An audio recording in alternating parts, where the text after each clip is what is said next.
So inventory levels are really just how what's on your shelf, right? What is in store? What is in your stock room? And those actually can be managed in many different ways. When I like to think of them, I think of the traditional reorder level points, the traditional reorder amount. So if I have this many on the shelf, I should always reorder this many, right? So I have 3 on the shelf and I should reorder a minimum of 12 and keep that flow going. But there's been a change really over time, which we've kind of identified.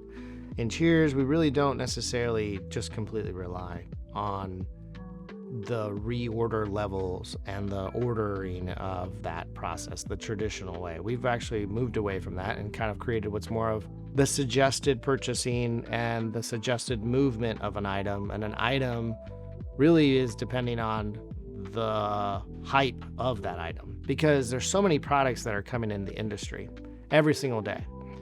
Flavors are changing, profiles and people and commercials, social media has really impacted that messaging. Like people can get, oh, hey, this is a great peanut butter whiskey now, and this is a great flavor, you got to try it. And people are coming to experiment more than the traditional beer, wine, cordials, and spirits. They've really expanded their palates in different flavors. So we use the process of like, okay, how fast did this product move?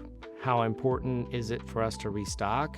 And is this product actually a seasonal product?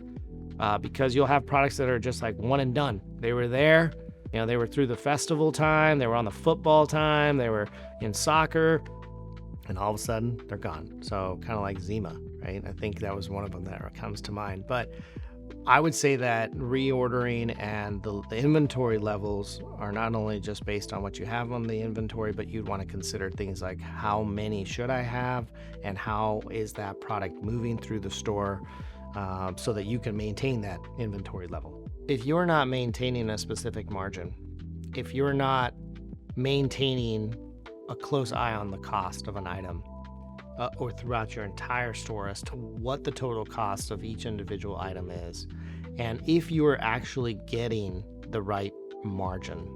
The inventory health is really dependent on the profitability of the entire store.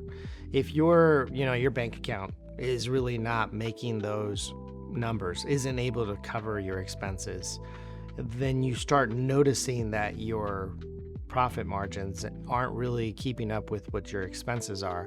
It's because your inventory hasn't been managed properly at the cost level of each individual bottle, right? And those bottle costs have to have a specific markup or a margin in order for you to maintain yourself in the business. Let's say that you just decided that I'm doing okay, and a whole week passes and those certain products didn't get invoiced, right? So let's say like you got 5 deliveries and those didn't get invoiced.